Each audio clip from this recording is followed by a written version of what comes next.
The soft roar of the waves whispered against the sandy shore as Claire and Daniel strolled hand in hand under the fading light of the setting sun.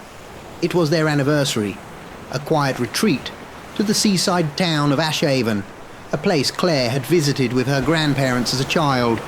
She had suggested the trip to escape the noise of their lives in the city, a perfect way to celebrate their 3rd year of marriage. Daniel tightened his grip on her hand, his face relaxed yet thoughtful. "I still can't believe you agreed to go out with me," he said with a chuckle. Claire smiled, nudging him playfully with her shoulder. "You asked me out with a sticky note on my coffee cup. It was cute." "I was too nervous to say it out loud," Daniel admitted, his ears reddening. "But you said yes." "I did," Claire said softly, gazing out at the horizon. "It felt right, like I'd known you forever, even though we'd just met." Daniel kissed her temple. "Well, I'm glad you felt that way, because I've never been so sure of anything in my life." The couple walked in comfortable silence for a moment, the wind brushing through Claire's dark hair. She tilted her head, watching the waves roll towards the shore. "I used to come here every summer with my grandparents," she said. "They'd tell me old legends about the sea, cursed treasure, ghost ships, that sort of thing. My grandpa loved telling scary stories." "Like what?" Daniel asked, his curiosity piqued. Claire paused, trying to recall. "One story was about a ship that would appear in the fog, searching for something, or someone. If you saw it, you were cursed, doomed to sail with it forever. I think it was just one of those tales meant to keep kids from wandering too far." "Sounds spooky," Daniel said, his tone light, but a shiver crawled up his spine as the wind seemed to shift. Claire was about to respond when she stopped abruptly, her gaze fixed on the water. "Do you see that?" she whispered, pointing. Daniel followed her line of sight.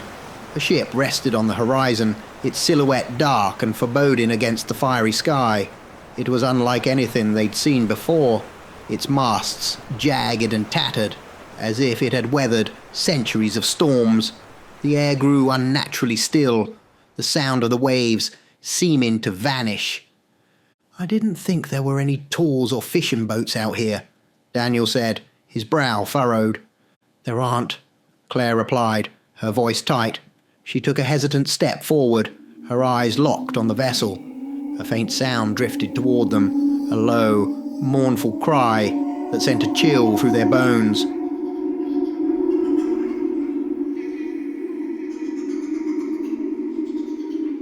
Claire shivered, her grip on Daniel's hand tightening. "We should go," Daniel said, his voice trembling slightly. Claire didn't move. The cries grew louder, and she felt a strange pull in her chest, like invisible threads tugging her towards the bow of the ship. "Do you hear that?" she asked. "Hear what?" "The voices," Claire murmured, her tone distant. Daniel shook her gently.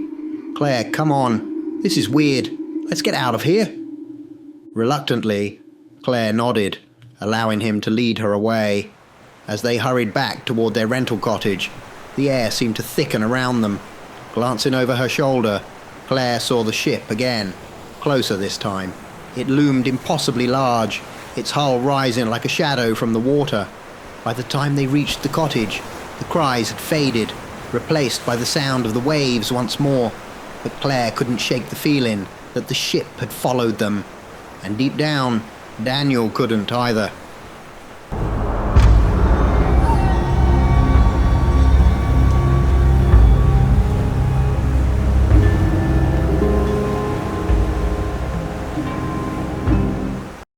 The quaint seaside cottage, once so cozy and inviting, now felt cold and foreign. The crackle of the fireplace that had earlier warmed the room seemed to have faded into an eerie silence. Claire sat on the edge of the couch, staring into her untouched cup of tea. Daniel paced the small living room, glancing nervously at the curtained windows every few moments. Maybe it's just a fishing boat, Claire said softly, breaking the silence. Her voice lacked conviction, the faint tremor betraying her unease. Daniel stopped pacing and turned to her. Fishing boats don't look like that, Claire, and they don't follow people. She looked at him, her lips pressed into a thin line. She wanted to believe there was a logical explanation, but deep down, she knew better. Suddenly, a sharp tapping sound echoed through the room. Claire jumped, spilling her tea. Daniel moved toward the window cautiously, his heart pounding. "Who's there?" he called, his voice firm but unsteady. No answer came, only the sound of the wind picking up outside. He slowly pulled back the curtain, peering out into the darkness. The beach was empty, the waves lapping against the shore as usual. "Nothing," Daniel said, trying to reassure himself as much as Claire. As he turned away, Claire gasped, pointing at another window. Her face was pressed against the glass, pale and glowing with a faint greenish hue, like the light reflected off deep ocean waters. Its eyes were hollow, black pits, and its mouth hung open in a silent scream. "Daniel!" she screamed, scrambling off the couch. He whipped around, catching a glimpse of the ghastly visage before it disappeared into the night. "What the hell was that?" Daniel said, his voice trembling. Claire shook her head, clutching her arms. I don't know. The tapping resumed, this time more insistent, coming from all the windows at once. The sound was accompanied by faint whispers, unintelligible but chilling. Daniel grabbed a fire poker, as if it could defend them against whatever was outside. "Stay here," he said, moving toward the front door. "Daniel, don't." Claire started, but he was already opening it. Outside, the air was thick with an unnatural fog that clung to the ground, swirling like restless spirits. Daniel stepped out cautiously, the fire poker clenched tightly in his hand. He glanced toward the sea and froze. The ship was closer now, its massive hull looming like a fortress. Its greenish glow illuminated the fog, casting an otherworldly light across the beach. "Claire," Daniel called, his voice low and urgent. "We need to leave, now." Claire joined him at the doorway, her breath catching in her throat as she saw the ship. The cries from before returned, louder and more desperate, as if pleading with them. Daniel grabbed her hand, pulling her towards the car parked beside the cottage. "Come on." They climbed into the vehicle, slamming the doors shut.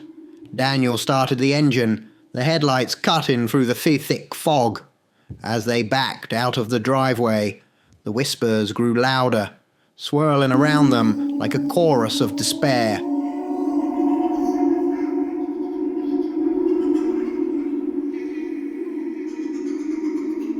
"Don't look back," Daniel said, his voice tight as he drove away. Claire couldn't help herself. She turned to glance out the rear window and gasped. The ship was visible through the fog, impossibly close now, its ghostly crew standing at the rails, their glowing eyes fixed on her. "Drive faster," she urged, her voice shaking. Daniel pressed harder on the gas, the tires skidding slightly as they turned onto the main road. The fog seemed to follow them, curling around the car like tendrils. Even the roadside puddles reflected the haunting image of the ship. "We're getting out of here," Daniel said, his knuckles white as he gripped the wheel. "We'll head home, far away from this place." But deep in her heart, Claire knew the ship would follow.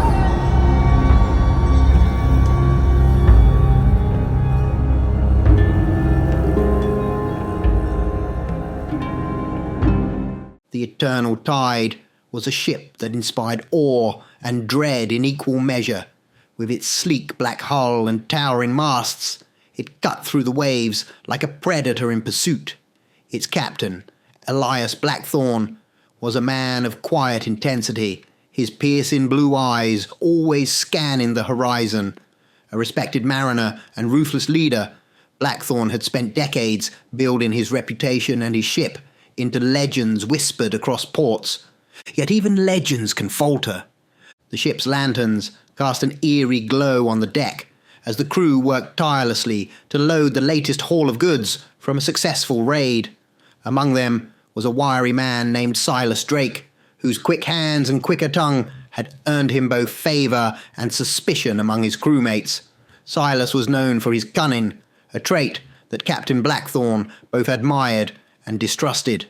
Blackthorn leaned against the rail of the ship, watching as Silas approached. The captain had summoned him with a promise of opportunity, but there was a tension in the air, a feeling that something unspoken lingered between them. "Oh, you wanted to see me, Captain?" Silas asked, his voice smooth, but with a hint of nervousness. Blackthorn nodded, his eyes narrowing. "You've always had a knack for creative problem-solving, Silas. I have a task for you, one that requires a man of your particular skills." Silas tilted his head, intrigued. "I'm listening." Blackthorn glanced around, ensuring no one else was within earshot. He leaned in closer, his voice dropping to a conspiratorial whisper. "There's a ship I've been chasing, a fat merchant vessel ripe for plunder. But their captain is clever, too clever to take head on. I need you to infiltrate their crew, gain their trust, and feed me their location. Once we have them in our sights, the spoils will be worth more than gold. Do this, and I'll see you richly rewarded." Silas smiled, but his eyes flickered with something darker. "Consider it done, Captain." What Blackthorn didn't know was that Silas had already made a deal, one that would ensure his own survival at the cost of his loyalty. Weeks earlier, in a smoky tavern on the island of Redwater Cove, Silas had been approached by a pirate captain named Garrick Stone. Garrick, a hulking brute with a scarred face and a reputation for ruthlessness, had offered Silas a fortune in exchange for sabotaging the Eternal Tide and leading its crew into an ambush. Silas had agreed without hesitation.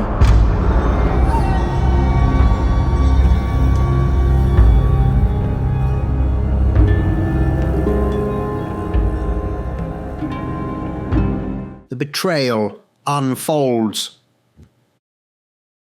2 nights later, under a moonless sky, Silas crept through the bows of the Eternal Tide. His hands trembled as he poured sand into the barrels of gunpowder and loosened critical bolts on the rudder chain. He worked quickly, knowing that Garrick and his pirates would be waiting just beyond the horizon. As dawn broke, Silas made his move. Feigning illness, he requested permission to go ashore at a nearby port to rest and recover. Blackthorn, preoccupied with preparations for their next raid, waved him off with little more than a grunt. Silas stepped off the Eternal Tide with a smile hidden beneath his hood. He didn't look back. Hours later, the ship's sabotage became apparent. The rudder jammed, leaving the Eternal Tide adrift, and when Blackthorn ordered the cannons readied, the gunpowder fizzled uselessly. Before the crew could react, the horizon filled with the black sails of Garrick Stone's fleet. "Pirates!" the lookout shouted, his voice cracking with panic. Blackthorn's heart sank as the enemy ships closed in, their cannons already firing. The Eternal Tide was a sitting duck, its crew scrambling in vain to prepare for a battle they could not win. As the pirates boarded the ship, chaos erupted. Blackthorn fought valiantly, cutting down wave after wave of invaders with his cutlass, but it was no use.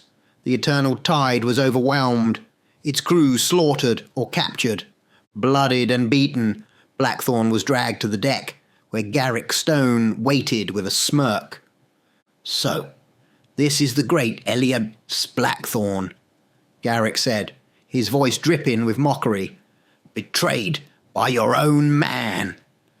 You should choose your crew more carefully." Blackthorn glared at him, spitting blood onto the deck. "Where is Silas?" "Long gone," Garrick replied with a laugh. "He played his part beautifully, and now he's enjoying the spoils of his treachery while you rot." Blackthorn's eyes burned with fury. He struggled against the pirates holding him, but they held fast. "I'll find him," Blackthorn growled, his voice like thunder. "I'll hunt him to the ends of the earth.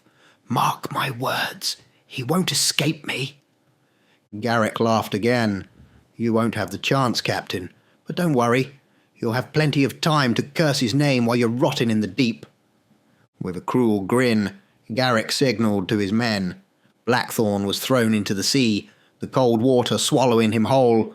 As he sank into the darkness, his rage burned brighter than ever, a fire that refused to be extinguished. The curse is born. What happened next remains a mystery, but the eternal tide was never seen again by mortal eyes. Some say Blackthorn's fury was so great that it defied death itself, binding him to the ship and cursing it to sail forever in search of Silas Drake. And those who encounter the eternal tide know this: the ship collects its debts, no matter how long it takes.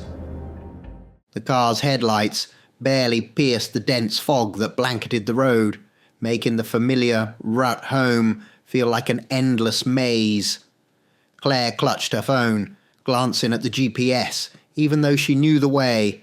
Her breathing was shallow, and every shadow beyond the windshield seemed alive. "Just keep driving," she murmured, her voice trembling. "I'm not stopping," Daniel replied, his hands gripping the steering wheel tightly. His knuckles were white, and his foot pressed hard on the gas pedal. They had been driving for nearly an hour, but the oppressive fog made it feel much longer. The air inside the car was thick with tension, the silence broken only by the sound of the engine and Claire's occasional nervous gasps. As they approached the small car bridge that crossed Willow Lake, Claire sat up straighter.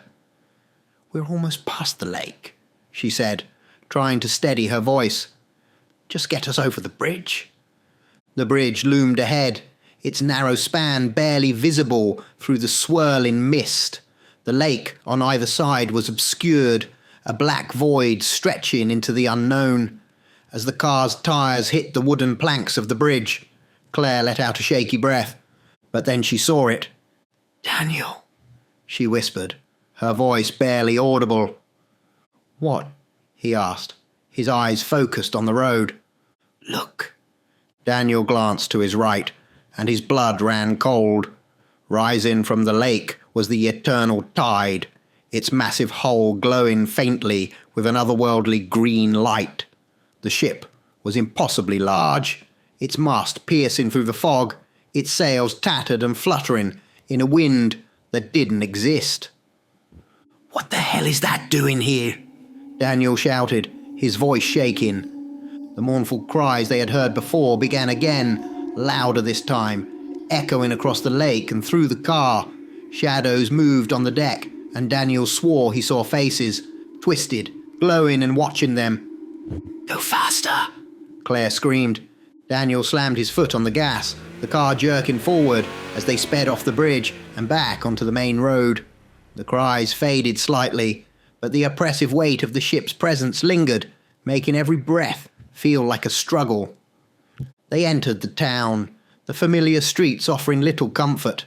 The fog was thicker here, clinging to the lampposts and storefronts, like a living thing.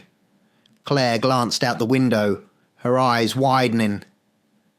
"Daniel, the people..." He turned his head briefly, his stomach twisting at the sight. Figures stood motionless on the sidewalks, their faces pale and faintly glowing with the same greenish hue as the ship.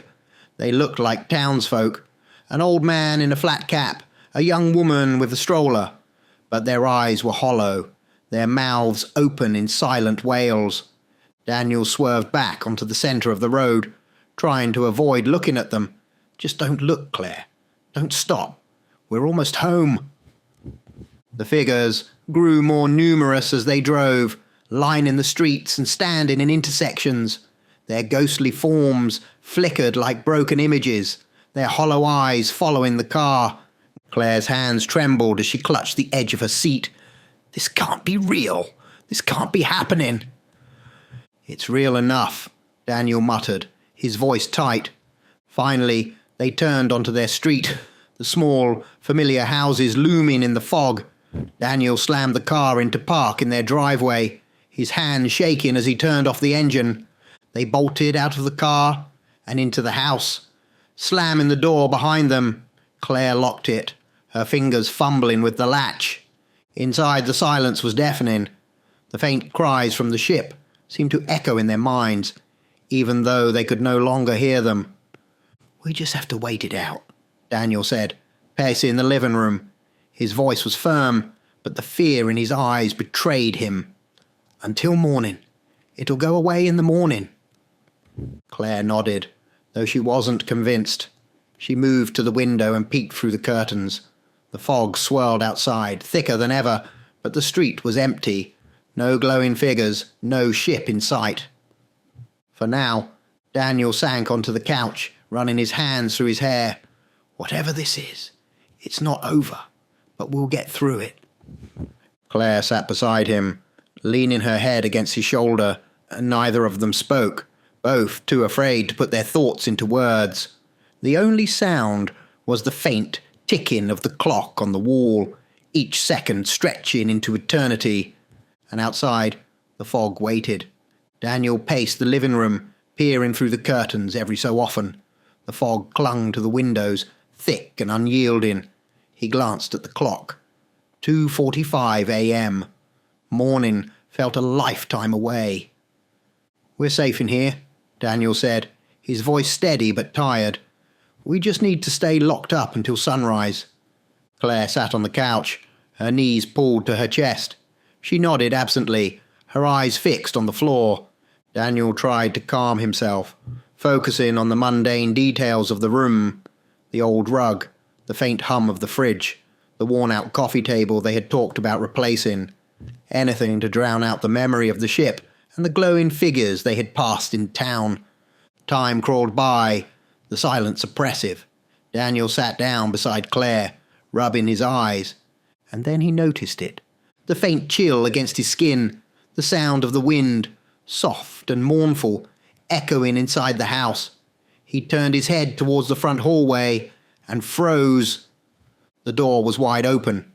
Fog poured inside like a living thing, curling around the floor and spreading into the room. Daniel jumped to his feet, his heart pounding. "Claire, the door." His words died in his throat as he saw the figure standing in the doorway. Tall and imposing, with a long coat tattered from years of decay, Captain Elias Blackthorn stepped inside, his boots echoing against the wooden floor. His eyes burned with a greenish glow, and his pale face was etched with a fury that transcended time. Daniel stumbled back, his voice rising in panic. "Get out, Claire! He's here! He's got in—" He turned to Claire, desperate to protect her, but stopped cold. A faint green light surrounded her. The same eerie glow that radiated from Blackthorn. She stood slowly, her expression calm yet unreadable. "Claire?" Daniel's voice cracked. She tilted her head, a small, knowing smile playing on her lips. "It was I who let him in." Daniel's mind reeled. What are you talking about?" Blackthorn stepped closer, his boots crunching on the fog-covered floor. His voice was deep, cold, and full of disdain. "Well done, my descendant. The Blackthorn lineage has waited years for this revenge." Daniel looked between them, confusion giving way to dread. "Descendant?" Claire turned to him, her smile widening. "I was the one who found you, Daniel, the one who brought you here. All this time you thought it was chance, but it wasn't." Blackthorn spoke, his gaze never leaving Daniel. "Years ago, your ancestor, Silas Drake, betrayed me, sold me out to pirates, and doomed me to an eternity of vengeance. I swore then that I would hunt down his bloodline, and today I shall have it." Daniel's knees felt weak. He looked at Claire, tears welling in his eyes. "Claire, please, don't do this." Claire laughed, her voice cold and hollow, no trace of the woman he had loved. "This isn't about you, Daniel. This is about justice, Blackthorn's justice. The fog grew thicker, swirling violently around the room as Blackthorn raised his hand. Daniel tried to move, to run, but his body felt paralysed, the air heavy and suffocating. The last thing Daniel saw was Claire's glowing form, her eyes cold and unrecognisable, and the faint smirk on Blackthorn's face. Outside the house, the glow intensified, the green light spilling out through the windows. A single, piercing scream shattered the silence of the night, and then there was only darkness. The eternal tide. Some time later, under a pale dawn sky, another couple walked along the beach. The waves lapped gently at their feet, the morning air crisp and cool. "Did you hear the story about this place?" one of them asked. "They say there's a ghost ship that appears in the fog. Creepy, huh?" The other laughed nervously. "You don't actually believe that, do you?" As they spoke, a thick fog began to roll in from the horizon. The eternal tide emerged from the mist, its tattered sails and glowing hull casting an ominous shadow over the water. The couple stopped, staring in awe and fear. On the deck of the ghostly ship, a lifeless figure moved among the crew, a deckhand with hollow eyes and a face twisted in despair. It was Daniel, cursed to sail the seas forever, another soul claimed by Blackthorn's eternal vengeance. The fog swallowed the ship once more, leaving the beach empty save for the whispers of the waves.